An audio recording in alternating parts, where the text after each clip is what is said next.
Hola, vamos a hacer un nuevo vídeo de problemas de optimización. En este caso vamos a calcular las dimensiones de un cilindro de un volumen dado que tenga la superficie mínima. El problema podría ser el siguiente. Queremos construir un depósito cilíndrico de 4 metros cúbicos de capacidad. La capacidad es lo mismo que el volumen, ¿vale? Utilizando la menor cantidad de chapa metálica posible. Calcular el radio y la altura que debemos dar a ese depósito.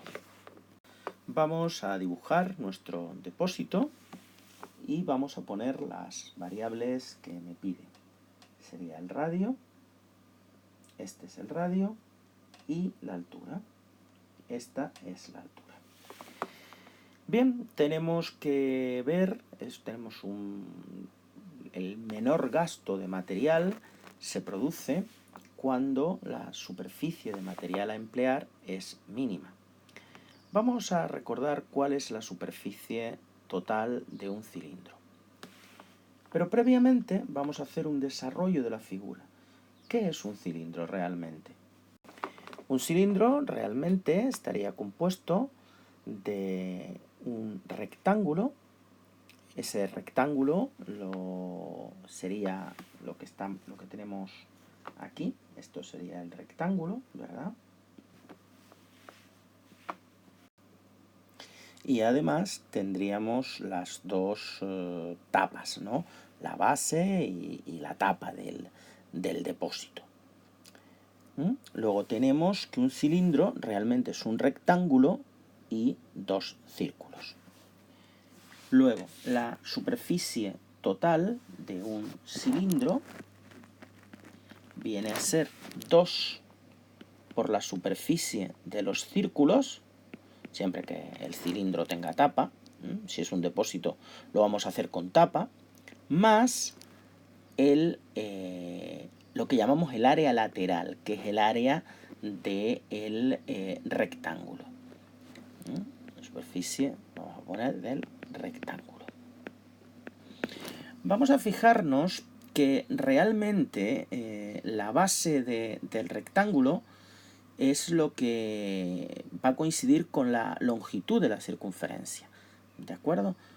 Fíjense que el rectángulo es el que rodea a la circunferencia, a los dos círculos, tanto al círculo de arriba, que es la tapa, como al círculo de abajo, pues que es el fondo, ¿no?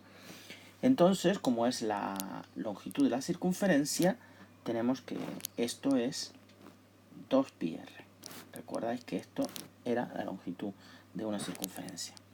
Y esto sería la altura del rectángulo, coincide también con la altura del cilindro. ¿De acuerdo? Luego, la superficie total sería 2 por la superficie del círculo. En el círculo tenemos que este es el radio.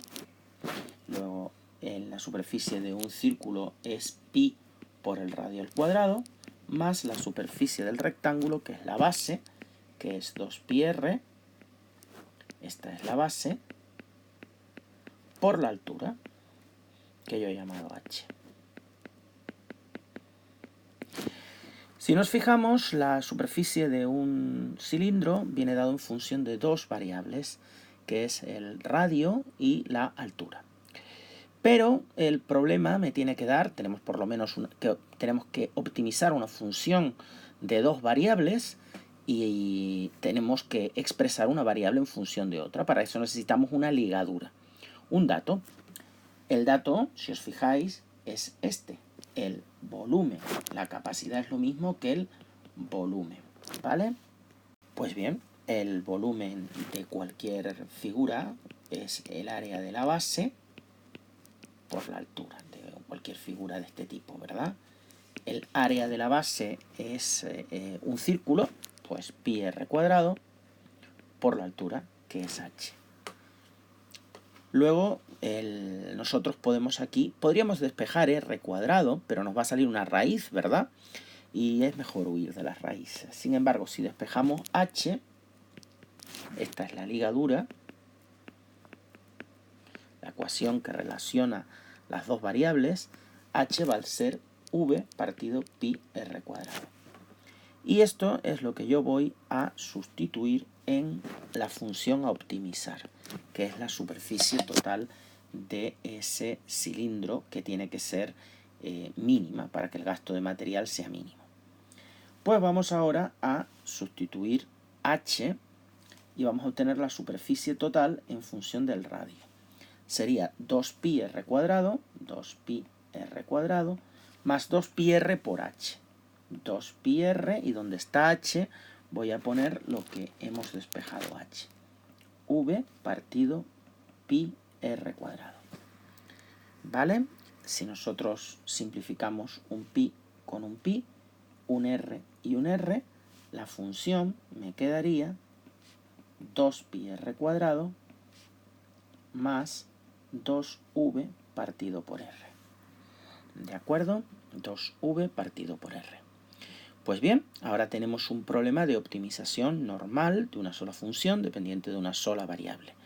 Yo lo que voy a hacer ahora es derivar e igualar a 0. Voy a derivar entonces la superficie. La derivada de 2pi r cuadrado es 2pi por una potencia. Luego sería 2pi por la derivada de r cuadrado, que es 2r. 2pi por 2 es 4pi r, más el 2 es una constante, lo puedo poner aquí. La v es una constante, la pongo al lado, y me queda la derivada de 1 partido por r. La derivada de una función inversa es menos 1 partido r al cuadrado. O lo podríamos poner como r elevado a menos 1, que sería menos 1 por r elevado a menos 1 menos 1, que es menos 1 por r elevado a menos 2, que es lo mismo. Bien, ahora lo que tenemos que hacer para hallar los posibles máximos o mínimos es igualar a 0 la primera derivada. Entonces, igualo esto a 0. Entonces, vamos a pasar esto que tenemos aquí al otro miembro.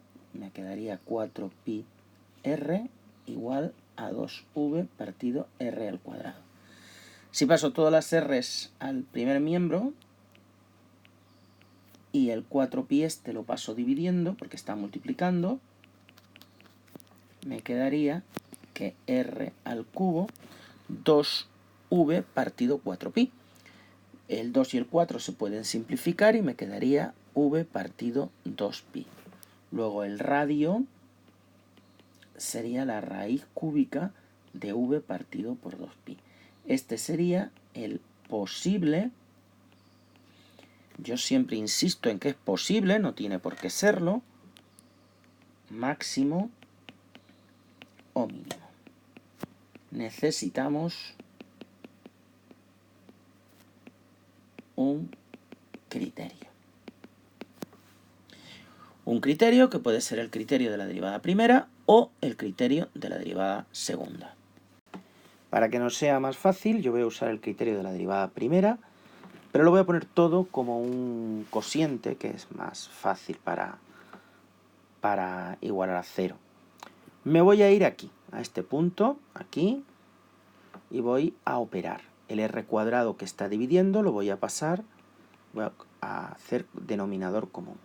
Luego esto quedaría menos 2v, partido todo esto por r al cuadrado. Al cubo no, al cuadrado. Así. Bien, pues ahora vamos a estudiar el signo de esa función. Para eso igualo a 0 el numerador y el denominador independientemente.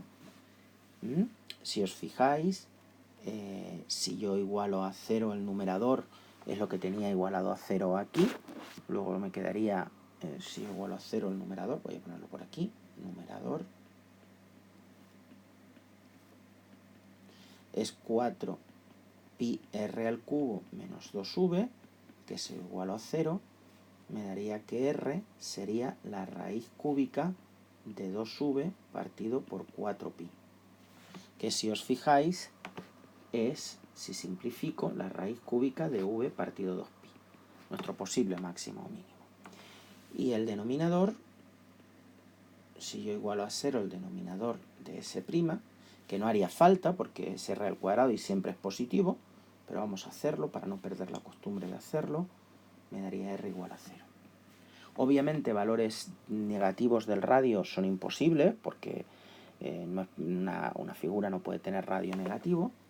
Luego el numerador es 4πr al cubo menos 2v y se iguala a 0 aquí, en raíz cúbica de v partido por 2pi.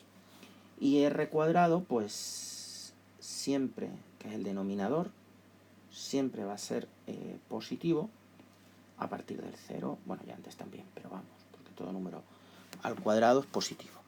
Si os fijáis, un valor anterior a la raíz cúbica de v partido por 2pi podría ser, por ejemplo, el 0.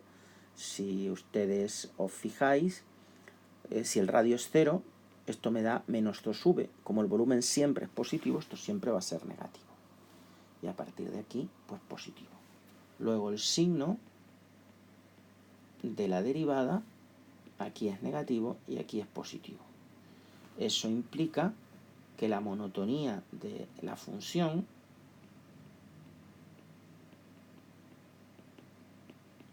aquí es decreciente y aquí es creciente. Luego aquí vamos a tener un mínimo. Luego tenemos un mínimo en este valor del radio. Es un mínimo. Ahora sí que puedo sustituir, que no lo he hecho, v por su valor, que era 4, lo tenemos aquí, pues 4 partido 2pi, podemos simplificar, me quedaría 2 partido por pi. Y la raíz cúbica de 2 partido por pi es aproximadamente, lo pongo así, 0,86 metros de radio. Bien, y ahora me voy a la ligadura, esta era la ligadura, y sustituyo R por su valor. H sería más o menos V, que era 4 partido pi por el radio al cuadrado, 0,86 al cuadrado. Y eso aproximadamente me va a dar a mí, si hacéis esta operación, aproximadamente os da 1,72 metros. Luego esta es la solución del problema. Debemos de poner un radio de aproximadamente 0,86 metros y la altura del cilindro a aproximadamente 1,72 metros para que tenga 4 metros cúbicos de capacidad o de volumen y se emplee la menor cantidad de chapa, la menor superficie de chapa posible. Vamos ahora a hacer el mismo problema, pero empleando el segundo criterio, el criterio de la derivada segunda. Para eso tengo que volver a derivar la derivada primera. La derivada primera, voy a ponerlo aquí, que voy a usar el criterio de la derivada segunda, que consiste en hacer la segunda derivada, que es la derivada de la derivada primera, y sustituir el valor del posible máximo o mínimo. Si me da menor que 0 es un máximo y si me da mayor que 0 es un mínimo. Esta era mi primera derivada y nosotros la vamos a poner de la siguiente manera para que derivar sea más fácil. Lo primero igual, 4πr, pero el menos 2v, que es una constante igual, pero esto, este cociente, este que está aquí, ¿verdad? Lo voy a poner como r elevado a menos 2. Recordad que 1 partido por una potencia es lo mismo, pero la potencia elevado a la misma base, pero el exponente negativo. Luego esto sería, o lo podría poner como r elevado a la menos 2. Si yo vuelvo a derivar, la derivada de 4πr sería 4pi, que es la constante, por la derivada de r, que es 1, menos 2v, que es la constante, por la derivada de r elevado a menos 2, que sería por menos 2, que es el exponente, por r elevado a menos 2 menos 1, que es menos 3. Luego, la derivada segunda de t, la derivada segunda, perdón, de r, sería 4pi, menos por menos es más, 2 por 2 es 4, v, por r elevado a menos 3. o lo que es lo mismo, 4pi más 4v partido real. ¿Vale? Obviamente, si yo sustituyo aquí nuestro radio, en vez de r pongo raíz cúbica de v partido 2pi, sería 4pi más 4pi partido la raíz cúbica de v partido por 2pi al cubo. Como todo es positivo, esto va a ser mayor que 0. Y si la derivada segunda en el punto es mayor que 0, yo tengo un mínimo. Mínimo en R igual a raíz cúbica de v partido por 2pi. Y ahora, pues lo que hicimos antes, sustituyo y recordemos que R me daba aproximadamente, si yo sustituyo v por 4, pues me daba 0,86 metros. Y si me iba a la ligadura y sustituía R por su valor, H me daba también aproximadamente igual a 1,72 metros. Pues ahora sí, gracias por vuestra atención y hasta una futura ocasión.